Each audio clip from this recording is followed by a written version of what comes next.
காலை மாலை மதிய வணக்கங்களை தெரிவித்துக் கொள்வது உங்கள் நண்பன் அருண். இன்னைக்கு வீடியோவில் நம்ம எதை பற்றி பார்க்க போகிறோம் அப்படின்னு பார்த்தீங்கன்னா 2024 சிங்கப்பூருக்குள்ளார எப்படி வரலாம், எப்படியெல்லாம் வரலாம், சரியான முறையில் எப்படி வர்றது அப்படின்றத பற்றி தான் பார்க்க போகிறோம். ஸோ வந்துட்டு இப்போ நீங்கள் இந்தியாவில் இருக்கிறீங்க, ஜாப் ட்ரை பண்ணிகிட்டு இருக்கீங்க அப்படின்னா இப்போ நான் சொல்ல போகிறத கரெக்டாக அப்படியே ஃபாலோ பண்ணிங்கன்னாவே போதும். நீங்கள் புதுசாக எதுவுமே பண்ண தேவையில்லை. நான் அந்த வீடியோவை முழுசாக பார்த்து ஒரு தடவைக்கு 2 தடவை பார்த்து நம்ம சொல்கிறத அப்படியே ஸ்டெப் பை ஸ்டெப்பாக கரெக்டாக ஃபாலோ பண்ணீங்க அப்படின்னாவே உங்களால் சிங்கப்பூர் வந்துட முடியும். அதுவும் எல்லாராலையும் சிங்கப்பூர் போயிட முடியும். ஆனால் சரியான வேலைக்கு சரியான சம்பளத்தில் கரெக்டாக போனால் மட்டும்தான் உங்களால் சக்ஸஸ் ஆக முடியும். இல்லைனா நீங்கள் இன்வெஸ்ட் பண்ணுற பணம் லாஸ் ஆகிறதுக்கான வாய்ப்புகள் அதிகமாக இருக்குது. ஓகேங்களா? ஸோ வந்துட்டு இந்த வீடியோவை முழுசாக பாருங்கள், கரெக்டாக ஃபாலோ பண்ணுங்கள், சிங்கப்பூர் வந்துடலாம். அதே மாதிரி உங்கள் நண்பர்களுக்கு ஷேர் பண்ணுங்கள். ஓகேங்களா? இப்போ உங்கள் ஃப்ரெண்ட்ஸ் யாராவது வந்துட்டு என்னடா பண்ணுறது லைஃப்பில் அப்படின்ற மாதிரி யோசிச்சுக்கிட்டு இருக்காங்க அப்படின்னா இந்த வீடியோவை ஷேர் பண்ணீங்க அப்படின்னா அவங்க புதுசு, எனக்கு சிங்கப்பூரில் யாரையுமே தெரியாது, எனக்கு எப்படி வெளிநாடு போகணுன்ற ஆசை இருக்குது ஆனால் போக முடியலை அப்படின்றவங்களுக்கு ஷேர் பண்ணுங்கள். யாரோட தயவுமே தேவையில்லை, என்ன தெரிஞ்சால் போதும், நம்ம சேனலில் தெரிஞ்சால் போதும், நல்லபடியாக சிங்கப்பூர் போயிடலாம். ஓகேங்களா? அப்படியே ஒரு லைக்கை போட்டு விட்டு பாருங்கள். ஓகேங்களா? இந்த வீடியோ வந்து உங்களுக்கு இந்த வீடியோவில் இப்போ ஸ்டார்டிங்கில் லைக் பண்ணாட்டியும் இந்த வீடியோ ஃபுல்லாக பார்த்துட்டு இந்த வீடியோ வந்து உங்களுக்கு ஓகே நம்ம இதிலேருந்து ஏதோ கற்றுக்கிட்டோண்டா அப்படின்னு நீங்கள் நினச்சிங்க அப்படின்னா ஒரு லைக் பண்ணுங்கள். ஓகேங்களா? ஓகே. டோட்டலாக பார்த்தீங்கன்னா நான் சொல்ல போகிறது 5 பாயிண்ட். இந்த 5 பாயிண்ட் வந்துட்டு கரெக்டாக அந்த 5 பாயிண்ட்டை நீங்கள் ஃபாலோ பண்ணீங்க அப்படின்னாவே எந்த பிரச்சனையும் இல்லாமல் சூப்பராக நீங்கள் சிங்கப்பூருக்குள்ளே போயிடலாம். ஓகேங்களா? ஃபஸ்ட்டு பாயிண்ட் என்ன அப்படின்னு பார்த்தீங்கன்னா ரொம்ப இம்பார்ட்டண்ட்டான பாயிண்ட். ஓகேங்களா? என்ன அப்படின்னா அவசியம் நீங்கள் சிங்கப்பூருக்கு போய் தான் ஆகணுமா அப்படின்றத ஃபஸ்ட்டு அனலைஸ் பண்ணுங்கள். ஓகேங்களா? அதாவது லைஃப்பில் வந்துட்டு எப்பயுமே வந்துட்டு நம்ம ஒரு முடிவு எடுக்கிறோம் அப்படின்னா அந்த முடிவு வந்து நம்மளை வந்து மேலே டாப்லேயும் கொண்டு போகலாம், பாதாளத்துலேயும் தள்ளி விடலாம். ஸோ அந்த மாதிரி முடிவு தான் சிங்கப்பூர் போகணும் அப்படின்ற முடிவும். ஏன்னா இப்போதைக்கெல்லாம் பார்த்தீங்கன்னா மினிமம் வந்துட்டு 3 லட்சம் இல்லாமல் உங்களால் சிங்கப்பூர் போக முடியாது. 3 லட்சம்ன்றது சின்ன அமௌண்ட் கிடையாது, பெரிய அமௌண்ட்டு. அதுவும் இந்த காலத்து இளைஞர்களை நம்பி வந்து பேரண்ட்ஸ் வந்து இந்த இவ்வளோ பெரிய அமௌண்ட்டை இன்வெஸ்ட் பண்ணுறாங்க அப்படின்னா வந்துட்டு அதில் நீங்கள் ஃபெயிலியர் ஆச்சு அப்படின்னா அதுக்கப்புறம் உங்களை எதுலேயுமே நம்ப மாட்டாங்க. ஓகேங்களா? ஸோ வந்துட்டு இவ்வளோ பெரிய அமௌண்ட்டை நீங்கள் இன்வெஸ்ட் பண்ணுற மினிமம் நான் சொல்கிறது 3 லட்சம், மேக்ஸிமம் எஸ்பாஸ் இபாஸுக்குன்னா 6லேருந்து 9 லட்சம் வரைக்கும் கூட சில இடங்களில் கேட்குறாங்க. எதுக்கு அவ்வளோ அமௌண்ட் கேட்குறாங்கன்னு தெரியல. ஸோ நம்ம வந்து இவ்வளோ பெரிய அமௌண்ட் கட்டுறப்ப பார்த்தீங்க அப்படின்னா அதில் லாஸ் ஆச்சு அப்படின்னா அதிலேருந்து வெளியே வரதுக்கு ரொம்ப லேட் ஆகும். அதே மாதிரி திருப்பி உங்களுக்காக பணம் கட்டினவும் உங்களை திருப்பி நம்பாமல் போயிடுவாங்க. ஸோ இந்த நான் சொல்கிறது எல்லாத்தையும் கரெக்டாக ஃபாலோ பண்ணுறீங்க அப்படின்ற பட்சத்தில் கண்டிப்பாக சூப்பராக சக்ஸஸ்ஃபுல்லாக போயிடலாம். அதில் ஃபஸ்ட்டு வந்துட்டு பார்த்தீங்கன்னா ஃபஸ்ட்டு பாயிண்ட் என்ன அப்படின்னு பார்த்தீங்கன்னா அவசியம் போகணுமா அப்படின்றத நல்லா யோசிச்சுக்கோங்க. ஏன்னு கேட்டிங்க அப்படின்னா உங்களுக்கு வந்துட்டு இங்கே வந்து பெரிய பிஸ்னஸ் இருக்கலாம், உங்கள் அப்பா பண்ணிகிட்டு இருக்கலாம், நீங்கள் அதையே பார்த்தீங்கன்னாவே போதும் அப்படின்ற மாதிரி ஒரு சுச்சுவேஷன் இருக்கலாம். இல்லைனா நீங்கள் இப்போ அந்த அமௌண்ட்டை வச்சு உங்களுக்கு ஏதாவது ஒரு பிஸ்னஸ் தெரியும் அப்படின்னா இங்கே பண்ணியே நீங்கள் சக்ஸஸ் ஆகலாம். ஒரு உதாரணத்துக்கு இப்போ கிட்டத்தட்ட வந்து 6 லட்சம்லாம் கட்டுறீங்கன்னு வச்சுக்கோங்களேன், பேங்க் இன்ட்ரெஸ்ட் போட்டாலே மந்த்லி ஒரு அமௌண்ட் ஆகுது. அப்படின்ற பட்சத்தில் அது எல்லாத்தையுமே நீங்கள் கால்குலேட் பண்ணி நீங்கள் அவசியம் போகணுமா அப்படின்றத நல்லா வந்துட்டு யோசிச்சுக்கோங்க. ஓகே அவசியம் நான் போய் தான் ஆகணும், நான் கடன், அதாவது இப்போ சில பேருக்குலாம் பார்த்தீங்கன்னா வெளிநாடு போகிறேன்னு சொன்னால் வட்டிக்கு கூட காசு கொடுப்பானுங்க, கடன் கொடுப்பானுங்க. அதே இங்கே தொழில் பண்ணுறோம் அப்படின்னா வந்து நீ உன்னால் ஜெயிக்க முடியாது அப்படின்னு சொல்லி கொடுக்க மாட்டாங்க. அந்த மாதிரி ஆளுங்கள்லாம் வேறு வழியே இல்லை, வெளிநாடு போய் தான் ஆகணும் அப்படின்ற மாதிரி இருக்கும். ஸோ அவங்கெல்லாம் பார்த்தீங்கன்னா போய் தான் ஆகணும். ஓகே, இது மாதிரி வந்து உங்களோட சுச்சுவேஷன் எப்படின்றத பார்த்துக்கிட்டு நீங்கள் அவசியம் போகணுமா அப்படின்றத முடிவு பண்ணிக்கோங்க. ரெண்டாவது பார்த்தீங்க அப்படின்னா சரி போகணுன்னு முடிவு பண்ணிட்டீங்க. அடுத்தது பார்த்தீங்கன்னா ஏஜென்ட் செலெக்ஷன். ஓகேங்களா? ஏஜென்ட் செலெக்ஷன் தான் ரொம்ப முக்கியமான விஷயம். இதில் நீங்கள் சக்ஸஸ் ஆகிறதும் ஃபெயிலியர் ஆகிறதும் யார் கையில் இருக்குது அப்படின்னா ஏஜென்ட் கையில் தான் இருக்குது. அந்த ஏஜென்ட் தான் வந்து கிட்டத்தட்ட உங்களுக்கு கடவுள். ஓகேங்களா? ஸோ நீங்கள் கடவுளை சூஸ் பண்ண போகிறீங்க அப்படின்ற பட்சத்தில் சரியான கடவுளை சூஸ் பண்ணீங்க அப்படின்னா தான் நீங்கள் சக்ஸஸ் ஆக முடியும். இல்லை அப்படின்னா கண்டிப்பாக ஃபெயிலியர் தான் ஆகும். ஓகேங்களா? ஏஜென்ட்டில் பார்த்தீங்க அப்படின்னா வந்துட்டு 2 விதமாக இருக்கிறாங்க. வாங்குகிற காசுக்கு கரெக்டாக வேலை பார்க்குறவங்க ஒருத்தங்க, கடமைக்கு வேலை பார்க்குறவங்க ஒருத்தங்க. ஓகேங்களா? ஏமாத்துறவங்கள ஏஜென்ட் லிஸ்ட்லேயே சேர்க்கக்கூடாது, அதனால் ஏமாத்துறவங்கள நான் சேர்க்கவே இல்லை. அதாவது கரெக்டாக இருக்கவங்க அப்படின்னு பார்த்தீங்கன்னா இப்போ உங்களுக்கு வந்து ஒரு வேலை வாங்கி கொடுக்குறோம் அப்படின்னா அதுக்கு வந்துட்டு எவ்வளவு அமௌண்ட்டு, நியாயமான அமௌண்ட்டு, அவங்களுக்கு நியாயமான கமிஷனு, அதே மாதிரி அந்த வேலைக்கு நீங்கள் எலிஜிபிளாக இல்லையான்றதை பார்த்து உங்களுக்கு கரெக்டான வேலையை சூஸ் பண்ணி கொடுத்து நீங்கள் போய் அங்கே சிங்கப்பூரில் செட்டில் ஆகிற வரைக்கும் உங்களை கரெக்டாக ஃபாலோ பண்ணிக்கிட்டே இருப்பாங்க. பார்த்தீங்களா? அவங்க கரெக்டான ஏஜென்ட். கடமைக்கு பண்ணுற ஏஜென்ட் அப்படின்னா இவங்க ஏமாத்துறவங்க, அதை தான் நான் ஏற்கனவே சொன்ன மாதிரி ஏமாத்துறவங்களும் லிஸ்ட்லேயே நான் சேர்க்கலை. அவங்க வந்து ஏஜென்ட்னே சொன்னோம் அப்படின்னா ஏஜென்ட்டுகளுக்கு நான் ஏஜென்ட்டை கடவுள்னு சொல்லிட்டேன். ஸோ கடவுளுக்கே மரியாதை இல்லாமல் போயிடும். அதனால் ஏமாத்துறவங்களும் லிஸ்ட்லேயே சேர்க்கல. இன்னொருத்தவங்க கடமைக்கு பண்ணுறவங்க அவங்க எப்படின்னு வச்சுக்கோங்களேன், அவங்கள்ட்ட எந்த ஆர்டர் இருந்தாலும் சரி, இப்போ ஒரு உதாரணத்துக்கு ஒரு எம்ஏ இது அதாவது எம்பிஏ படித்த ஸ்டூடெண்ட்டை ஒரு கேண்டிடேட்டை ஒரு சாதாரண ஒரு சிப்பியார்டு ஒர்க்குக்கு அனுப்புறது, அந்த மாதிரி பண்ணுறவங்க கடமைக்கு பண்ணுறவங்க. ஏன்னு கேட்டிங்கன்னா, நல்லா படித்தவங்க தம்பி கொஞ்சம் வெயிட் பண்ணுப்பா அப்படின்னு சொல்லி அமௌண்ட் இவ்வளோ ஆகும், இந்த அமௌண்ட்டை கட்டி நீ போனீங்கன்னா உங்களுக்கு எது நல்லதுன்னு பார்த்து பண்ணணும். அதுதான் அவங்க அப்படி பண்ணாமல் அவங்களுக்கு என்ன வேகன்சி இருக்கோ அதுக்கு ஆள் தேவைப்படுதுன்னா உள்ள தள்ளி விட்டு கமிஷன் வாங்கிட்டு போனாங்க அப்படின்னா அவங்க கடமைக்கு பண்ணுறவங்க. ஸோ போலி ஏஜென்ட்கிட்ட போகவே போகாதீங்க. இதுக்கு தனியாக நம்ம ஒரு பிளேலிஸ்ட்டே வச்சுருக்கோம், போய் பாருங்கள். அதோட லிங்கை நான் டிஸ்கிரிப்ஷனில் கொடுக்குறேன். எப்படி ஏமாறாமல் இருக்கிறதுங்கிறதுக்கு கிட்டத்தட்ட ஒரு 10 வீடியோக்கு மேலே இருக்குது, எப்படிலாம் ஏமாற்றுவாங்க அப்படின்றதுக்கு. அவங்க போலி ஏஜென்ட்டை லிஸ்ட்லேயே சேர்க்காதீங்க. ஏஜென்ட்டில் நல்லவங்க, இந்த மாதிரி கரெக்டான ஏஜென்ட் நான் ஃபஸ்ட்டு சொன்னேன் பார்த்தீங்களா, அதாவது உங்களுக்கு எது நல்லதுன்னு பார்த்து சரியாக பண்ணுற ஏஜென்ட், ஓகேங்களா. அந்த வகையில் பார்த்தீங்கன்னா நம்ம டெலகிராம் குரூப்பு எஸ்ஜி தமிழனு கிங்கரும் டெலகிராம் குரூப்பில் வந்து போய் ஜாயின் பண்ணிக்கோங்க. அதோட லிங்கை கீழே கொடுக்குறேன். இதில் பார்த்தீங்க அப்படின்னா இந்த மாதிரி கடமைக்கு பண்ணாமல் ப்ராப்பராக பண்ணுறாங்க பார்த்தீங்களா, லைசன்ஸ் வச்சுக்கிட்டு அந்த ஒர்க்கரை கரெக்டாக ஃபாலோ பண்ணி அவங்க என்ன படிச்சிருக்காங்களோ அதுக்கு தகுந்த வேலைக்கு வந்துட்டு கரெக்டாக சூஸ் பண்ணி அனுப்புகிறாங்க. அந்த மாதிரி ஒரு சில லைசன்ஸ்டு ஏஜென்சியோட கான்டாக்ட்லாம் என்கிட்ட இருக்குது.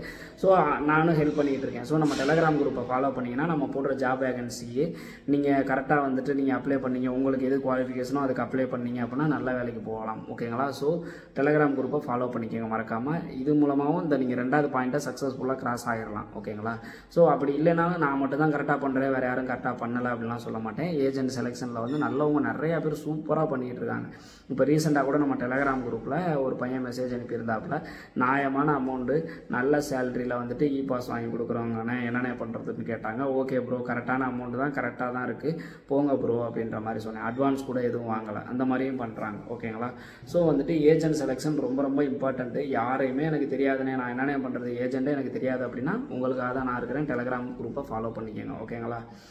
நம்மளாம் வந்துட்டு பார்த்திங்கன்னா அட்வான்ஸ் அதிகமாக வாங்குறது கிடையாது. கரெக்டாக ஏஜென்சி லைசன்ஸ்டு ஏஜென்சின்றதுனால ரொம்ப பர்ஃபெக்டாக தான் பண்ணுவாங்க. ஏன்னா இல்லைனா அவங்க மேலே கம்ப்ளைண்ட் ரைஸ் ஆயிரும்னு சொல்லிட்டு கரெக்டாக பண்ணிகிட்டு இருக்கிறாங்க. ஸோ அந்த மாதிரி ஏஜென்சியோட டைப் வச்சு நான் பண்ணிகிட்ருக்கேன். டெலகிராமை ஃபாலோ பண்ணிக்கங்க. அடுத்தது பார்த்திங்க அப்படின்னா ஜாப் செலெக்ஷன். இது வந்து ரொம்ப ரொம்ப ரொம்ப இம்பார்ட்டண்ட்டு. ஸோ ஏன் அப்படின்னு கேட்டிங்கன்னா, இப்போ நல்ல ஏஜென்ட் சொன்னேன் பார்த்தீங்களா, நல்ல ஏஜென்ட்டில் வந்துட்டு இந்த கடமைக்கு பண்ணுறவங்கன்னு சொன்னேன் பார்த்தீங்களா, அவங்களாம் என்ன பண்ணுவாங்கன்னா, நீங்களும் வந்து ரொம்ப நாளாக ட்ரை பண்ணிட்டு இருப்பீங்க, எப்படியாவது நான் சிங்கப்பூர் போனால் போதும் அப்படின்ற மாதிரி சொல்லிட்டு அவசரமாக நீங்கள் கிளம்புற பட்சத்தில் ஜாப்பை வந்து சரியான ஜாப்பை உங்களுக்கு தகுந்த ஜாப்பை செலக்ட் பண்ணாமல் விட்டுருவீங்க. ஒரு உதாரணத்துக்கு பார்த்தீங்க அப்படின்னா வந்துட்டு, இப்போ நீங்கள் வந்து ஒரு டிகிரி ஹோல்டரு, உங்களுக்கு ஒரு ஃபீல்டில் எக்ஸ்பீரியன்ஸ் இருக்குது அப்படின்னு வச்சுக்கோங்களேன். ஆனால் இப்போ இருக்கிறது அந்த ஏஜென்ட்டுக்கிட்ட கோட்டா இருக்கிறது வேலை ஒரு கம்பெனியில் வந்து கேட்டிருப்பாங்க. அந்த வேலைக்கும் உங்களுக்கும் சம்மந்தமே இருக்காது. அந்த வேலையில் நீங்கள் போயிட்டீங்க அப்படின்னா நீங்கள் கத்துக்குட்டி மாதிரி தான், எப்படி ஒரு பிறந்த குழந்தை மாதிரி தான் ஆயிடுவீங்க. நீங்கள் உங்களுக்கு எதுவுமே தெரியாது அந்த வேலையில் போயிட்டு. ஸோ அந்த வேலை தெரியலை அப்படின்னா ஒரு சில கம்பெனி உங்களுக்கு ட்ரைனிங் கொடுத்து உங்களை வச்சுக்கிறதுக்கான வாய்ப்புகள் இருக்குது. ஒரு சில கம்பெனி என்ன பண்ணுவாங்க, இல்லைப்பா இது செட் ஆகலைன்னு அனுப்பிடுவாங்க. உங்களுக்கு ஒரு சில கம்பெனி வந்து வேலை எந்த வேலையாக இருந்தாலும் நீங்கள் பார்க்குற மாதிரி வேலையாக இருக்கும், ஆனால் வேலை ரொம்ப கஷ்டமாக இருக்கும், உங்களால் பார்க்க முடியாமல் போயிடும். ஸோ இந்த மாதிரியெல்லாம் பிரச்சனைகள் வர்றதுக்கு வாய்ப்பு இருக்குது. ஸோ நீங்கள் ஜாப் செலெக்ஷனுக்கு டைம் எடுத்துக்கங்க. இப்போ ஒரு ஃபீல்டில் வந்து நீங்கள் 1 வருஷம் 2 வருஷம் எக்ஸ்பீரியன்ஸ் இருக்குது அப்படின்ற பட்சத்தில் அந்த ஃபீல்ட்லேயே ஜாப் தேடுங்க. உதாரணத்துக்கு ஹோட்டல் ஃபீல்டாக இருக்கட்டும், இல்லை மெக்கானிக் ஃபீல்டாக இருக்கட்டும், இல்லை எலக்ட்ரிக்கல் ஃபீல்டாக இருக்கட்டும், இல்லை டிரைவிங் ஃபீல்டாக இருக்கட்டும், பொறுமையாக வெயிட் பண்ணுங்கள், அவசரப்படாதீங்க. இப்படி அவசரப்பட்டு கிடைச்ச ஜாபுக்கு போனீங்க அப்படின்னா நீங்கள் பணம் கட்டி போயிடுவீங்க. உங்களால் வேலை பார்க்க முடியல அப்படின்னாவோ, இல்லை கம்பெனி திருப்பி அனுப்பிட்டாலோ ஏஜென்ட்டுக்கிட்ட இருந்து நீங்கள் கட்டின காசை வாங்குறதே ரொம்ப சிரமமாயிரும். ஏற்கனவே சொன்ன மாதிரி தான், அந்த அவசியம் போகணுமா நீங்கள் யோசிக்கணும் பார்த்தீங்களா, அந்த பெரிய அமௌண்ட் இன்வெஸ்ட் பண்ணி ஃபெயிலியர் ஆனால் பிரச்சனை ஆயிடும். ஸோ ஜாப் செலெக்ஷன் ரொம்ப ரொம்ப ரொம்ப இம்பார்ட்டண்ட், ஓகேங்களா. என்ன ஜாப் உங்களுக்கு தெரியுமோ, எந்த ஃபீல்டில் எக்ஸ்பீரியன்ஸ் இருக்கோ, ஒரு 6 மாதம் சேர்த்து வெயிட் பண்ணாலும் பரவாயில்ல, அந்த ஃபீல்டுலேயே போகிறது ரொம்ப ரொம்ப நல்லது. ஒரு சில ஜாப்புக்கு வந்து இங்கே இந்தியாவிலே ட்ரைனிங் கொடுத்து அனுப்புவாங்க. அந்த மாதிரி ஜாப்புக்கு ஓகே ட்ரைனிங் எடுத்துக்கிட்டு அங்கே ட்ரைனிங் எடுக்கல உங்களுக்கு தெரிஞ்சிடும், சரி நமக்கு இது சூட் ஆகும் இல்லை சூட் ஆகலை அப்படின்னு தெரிஞ்சிருச்சு அப்படின்னா அதுக்கப்புறம் நீங்கள் போனாலும் ஓகே, அந்த மாதிரியும் போகலாம், ஓகேங்களா. அடுத்தது 4வது அமௌண்ட்டு. இந்த இடத்துல நிறையா பேர் கோட்டை விட்டுறாங்க. என்னன்னு கேட்டிங்க அப்படின்னா வந்துட்டு வேலை கிடைச்சா போதும் அப்படின்ற மாதிரி. இப்போ ஒரு உதாரணத்துக்கு எஸ்பாஸில் வந்துட்டு ஒரு சில பேர்லாம் வந்துட்டு 1200 வெள்ளி சம்பளம்ன்றாங்க. 1200 வெள்ளி சம்பளம், பணம் கட்ட வேண்டியது பார்த்தீங்க அப்படின்னா 9000 வெள்ளி 8000 வெள்ளி அந்த மாதிரி சொல்லுவாங்க, ஓகேங்களா. ஸோ 1200 வெள்ளி சம்பளம்னா எஸ்பாஸுக்கெல்லாம் ஒரு சில கம்பெனியில், ஆனால் முறைப்படி பார்த்தா எஸ்பாஸுக்கு $3000 மேலே தான் சம்பளம் கொடுக்கணும். ஆனால் அந்த மாதிரி கொடுக்க மாட்டாங்க, இவ்வளோ கம்மியாக தான் சொல்லுவாங்க சம்பளம். கம்பெனி சொல்லல அந்த மாதிரி சொல்லி இங்கே எடுக்கிறவங்க ஏஜென்சி இருக்காங்க. ஸோ இந்த சம்பளம் சொல்லிட்டு இவ்வளோ பெரிய அமௌண்ட் கட்டிங்கன்னா அந்த அமௌண்ட்டை எடுக்கிறதுக்கு உங்களுக்கு எத்தனை நாள் ஆகும்னு பார்த்துக்கோங்க. அதுக்கப்புறமேட்டு உங்களுக்கு ஃபுட்டு செலவு இருக்குது, எஸ்பாஸுக்கு நீங்கள் வெளியில் தங்குற மாதிரி இருக்கும். ஸோ ரூம் செலவு எல்லாத்தையும் கணக்கு பண்ணிங்கன்னா மாதம் உங்களுக்கு 40 ரூபா 50 ரூபா நிப்பாட்டுறதே ரொம்ப கஷ்டமாயிடும். 40,000 30,000 40,000 நீங்கள் வீட்டுக்கு மாதம் அனுப்புறது பிசிஎம் பர்மிட்டில் அனுப்பிட்டு போயிடலாம். பிசிஎம் பர்மிட்டில் சாப்பாட்டுக்கு மட்டும்தான். ஸோ வந்துட்டு இதுக்கு நீங்கள் இந்த கடன் நீங்கள் வாங்கின இப்போ இதுக்கு பணம் கட்டுறீங்க பார்த்தீங்களா ஏஜென்ட் ஃபீஸு, அதை அடைக்கிறதுக்கே ஒரு வருஷத்துலேருந்து 1.5 வருஷம் வரைக்கும் நீங்கள் ஒர்க் பண்ணுற மாதிரி ஆகிடும். ஸோ அமௌண்ட்டு நீங்கள் வாங்குற சேலரியை பொறுத்து தான் நீங்கள் கட்டுற அமௌண்ட் இருக்கணும். ஓகேங்களா? நீங்கள் ஜஸ்ட்டு சிம்பிளாக ஒரு கால்குலேஷன் போடுங்க. என்ன மாதிரியான கால்குலேஷன் போடுறீங்க அப்படின்னா, நீங்கள் வந்து டோட்டலாக ஃப்ளைட் டிக்கெட்டோட எவ்வளோ அமௌண்ட் ஆகுங்கிறத எழுதிக்கங்க ஒரு பேப்பரில். எழுதிக்கிட்டு மாதம் உங்களுக்கு எவ்வளோ செலவு அப்படின்றத பாருங்கள். சம்பளம் எவ்வளோன்னு பாருங்கள். சம்பளத்தை எழுதிக்கங்க. சம்பளத்துக்கு அப்புறம் அது எக்ஸ்ட்ரா ஓவர் டைம்லாம் இருக்குது அப்படின்னாலும் ஒரு நாளைக்கு 1 ஹவர் 2 ஹவருக்கு மேலே ஓவர் டைம் இருக்காது. 26 நாளைக்கு ஓவர் டைமுக்கு கணக்கு பண்ணிக்கோங்க. ஓகேங்களா? ஒரு 2 ஹவர் போட்டு கணக்கு பண்ணிங்கன்னா அது எவ்வளோ வருதுன்னு பார்த்துங்க. டோட்டல் அமௌண்ட்டாக எழுதிக்கிட்டு செலவு அப்படின்னு பார்த்தீங்கன்னா, இப்போ நீங்கள் எஸ்பாஸில் போனீங்கன்னா ரூமுக்கு வந்து அவங்கள்ட்ட எவ்வளோன்னு வந்து ரூமு வந்து தருவாங்களான்னு கேளுங்க. வெளியில் இல்லை தரமாட்டாங்க அப்படின்னா ரூமுக்கே மினிமமே $400 வேணும் உங்களுக்கு. ஓகேங்களா? ரூமுக்கு $400, சாப்பாட்டு செலவு ஒரு $150. இதெல்லாம் போக மீதி எவ்வளவு வந்து நீங்கள் சேவ் ஆகுதுன்னு பாருங்கள். இப்போ நீங்கள் கட்டுறீங்களா பார்த்தீங்களா, ஏஜென்ட்டுக்கு டிக்கெட் போடுறீங்க பார்த்தீங்களா, இந்த அமௌண்ட்டையும் இது மாதம் அந்த மிச்சமாகுது பார்த்தீங்களா, அந்த அமௌண்ட்டையும் கணக்கு பண்ணி பாருங்கள். எத்தனை மாதத்தில் நீங்கள் போட்ட அமௌண்ட்டை எடுக்க முடியும்? ஒரு உதாரணத்துக்கு ஒரு 6 லட்ச ரூபா கட்டுறீங்க அப்படின்னா மாதம் ஒரு 50,000 தான் உங்களால் எடுக்க முடியும்னா அப்போ எத்தனை மாதத்தில் எடுக்க முடியுன்றதை கணக்கு பண்ணி பாருங்கள். அதிகபட்சம் 8 மாதத்துக்குள்ளார நீங்கள் கட்டின அமௌண்ட்டை எடுக்க முடியும் அப்படின்னா மட்டும் போங்க, இல்லைன்னா போகாதீங்க. ஓகேங்களா? நீங்கள் ஏஜென்ட் ஃபீஸ் கட்டுற அமௌண்ட்டை 8 மாதத்துக்குள்ளே அவங்க சம்பளத்துலேருந்து நீங்கள் 8 மாதத்துக்குள்ளே எடுத்து வீட்டுக்கு அனுப்பிடணும், நீங்கள் எவ்வளோ அமௌண்ட் கட்டுறீங்களோ. ஸோ அந்த மாதிரி இருந்தால் மட்டும் போங்க. நான் சொல்கிறது அதிகபட்சம் 6 மாதத்தில் 4 மாதத்தில் எடுக்கிற ஜாப்லாம் இருக்குது. ஓகேங்களா? ஸோ ஏன்னு கேட்டிங்கன்னா ஏஜென்ட் ஃபீஸ் அப்படின்றது பார்த்தீங்கன்னா கம்பெனி ₹1 கூட வாங்குறது கிடையாது, ஃபுல்லாகவே ஏஜென்ட்டுகள் தான் வாங்குறாங்க. அப்படின்றப்ப நீங்கள் அமௌண்ட்டை குறைச்சி பேசலாம். ஸோ நியாயமான அமௌண்ட் என்ன அப்படின்றத தெரிஞ்சுக்கிட்டு நீங்கள் அதிகபட்சம் 8 மாதத்துக்குள்ளே லாங் டேர்ம் பாஸ்னா 8 மாதத்துக்குள்ளே எடுக்கிற மாதிரி இருந்தால் மட்டும் அந்த வேலைக்கு போங்க, இல்லைன்னா அந்த வேலைக்கு போகாதீங்க.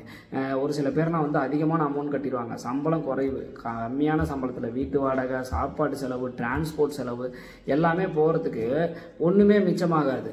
ஸோ மாதம் வந்து 20,000 30,000 வீட்டுக்கு அனுப்பி நீங்கள் கட்டுற அமௌண்ட்டு இப்போ ஒரு 5 லட்சம் 6 லட்சம் கட்டுறீங்க அப்படின்னா அந்த அமௌண்ட்டை எடுக்கிறதுக்கு எத்தனை வருஷம் ஆகுன்றதை மட்டும் யோசிச்சு பார்த்துக்கோங்க.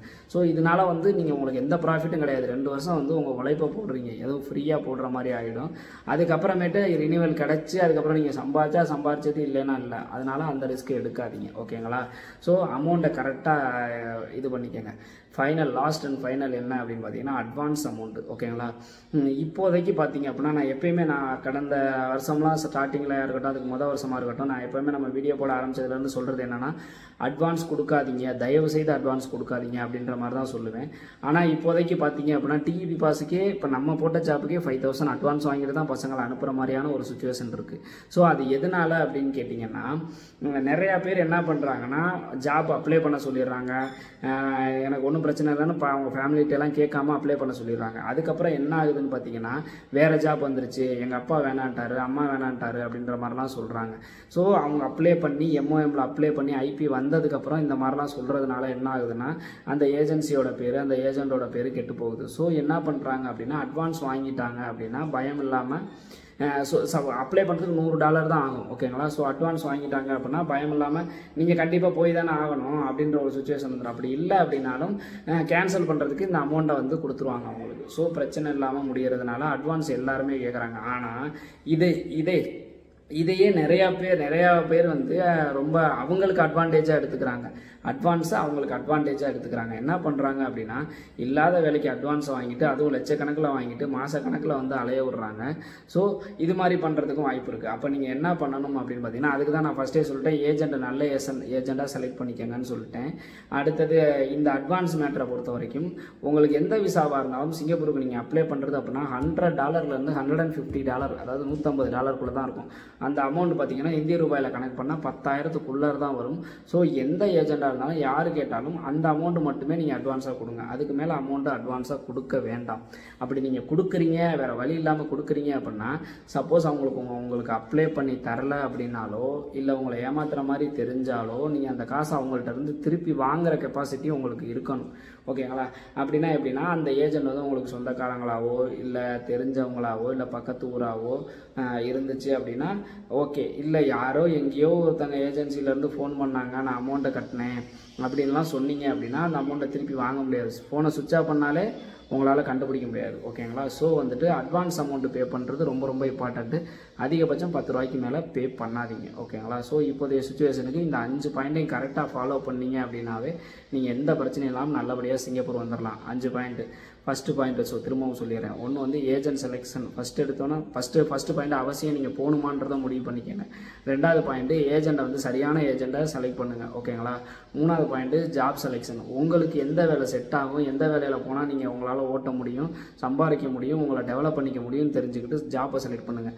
4வது அந்த வேலைக்காக நீங்கள் கட்டுற ஏஜென்ட் ஃபீஸு நியாயமானதா, சரியானதா, எவ்வளோ நாளில் அந்த பணத்தை உங்களால் அங்கே போய் சம்பாரித்து ரிட்டர்ன் எடுக்க முடியுன்றதை தெரிஞ்சுக்கிட்டு அதுக்கப்புறம் ஜாபுக்கு ட்ரை பண்ணுங்கள். 5வது பார்த்தீங்கன்னா நீங்கள் பே பண்ணுற அட்வான்ஸ் அமௌண்ட் மிகப்பெரிய தொகையை பே பண்ணி லாக் ஆகிடாதீங்க. ஓகேங்களா? வெயிட் பண்ணுங்கள். பொறுமையாக கம்மியான அமௌண்ட்டை இது பண்ணி எடுத்தீங்கன்னா மட்டும்தான் வந்து உங்களால் செலக்ட் ஆக முடியும். இன்னொரு இதில் பார்த்தீங்க அப்படின்னா வந்துட்டு அங்கே தெரிஞ்சவங்களாம் இருந்தாங்க அப்படின்னா எந்த பிரச்சனையும் இல்லை. அண்ணன் மாமா அப்படிலாம் இருந்தாங்கன்னா அவங்க எல்லாமே பார்த்துக்குவாங்க. இது எல்லாமே தெரியாதவங்களுக்கு தான். ஸோ இந்த 5 பாயிண்ட்டை கரெக்டாக ஃபாலோ பண்ணீங்க அப்படின்னா, இந்த 5 பாயிண்ட்டை மட்டும் ஃபாலோ பண்ணால் பத்தாது. லாஸ்ட் அண்ட் ஃபைனலாக என்ன அப்படின்னா நம்ம சேனலை ஃபாலோ பண்ணுங்கள். நம்ம சேனலில் வந்து பார்த்தீங்க அப்படின்னா மெயினாக சிங்கப்பூரை ஃபோக்கஸ் பண்ணி தான் வீடியோ போடுறோம். என்னென்ன பாஸ் இருக்குது, எவ்வளோ சம்பளம், நீங்கள் எந்த டைப்பில் வந்தால் ஜெயிக்க முடியும்னு இந்த மாதிரி நிறைய ஐடியாஸ் கொடுக்குறோம். ஸோ இந்த 5 பாயிண்ட்டை விட ரொம்ப ரொம்ப இம்பார்ட்டண்ட்டாக நம்ம சேனலை ஃபாலோ பண்ணிக்கோங்க. ரெகுலராக ஃபாலோ பண்ணிக்கோங்க. கமெண்டில் வந்து நீங்கள் டவுட்டு கேட்பீங்க. அதே மாதிரி என்னோட personal Telegram ID king Arun 113 Telegram download பண்ணி அதில் போட்டிங்க அப்படின்னா எனக்கு தனியாக நீங்கள் வாய்ஸ் மெசேஜ் அனுப்பலாம். நிறையா பசங்க ஐபி அனுப்பி இது ஒரிஜினலான்னு கேட்பாங்க. அவங்களுக்கு நிறையா சந்தேகங்கள் இருக்கும். அது எல்லாத்தையுமே நம்மள்ட்ட கேட்டு கிளியர் பண்ணுவாங்க. ஸோ இந்த மாதிரி என்னோட பர்சனலாகவும் நான் வாய்ஸ் மெசேஜ்லேயே ஒவ்வொருத்தவங்களுக்கும் நான் சேட் பண்ணுவேன். ஸோ இந்த மாதிரி வந்துட்டு என்னோட நீங்கள் காண்டாக்டில் இருந்தீங்க அப்படின்னா நல்லபடியாக நிறையா பேர் வந்து நல்ல பொசிஷனில் நம்ம சேனல் மூலமாக நம்ம சேனல் பண்ண ஹெல்ப் மூலமாக நிறைய பேர் போய் சிங்கப்பூரில் ரொம்ப நல்ல பொசிஷனில் இருக்காங்க. அதில் வந்து நீங்களும் ஒரு ஆள் ஆகணும் அப்படின்னா கண்டிப்பாக கண்டினியூஸாக ஃபாலோ பண்ணிக்கோங்க.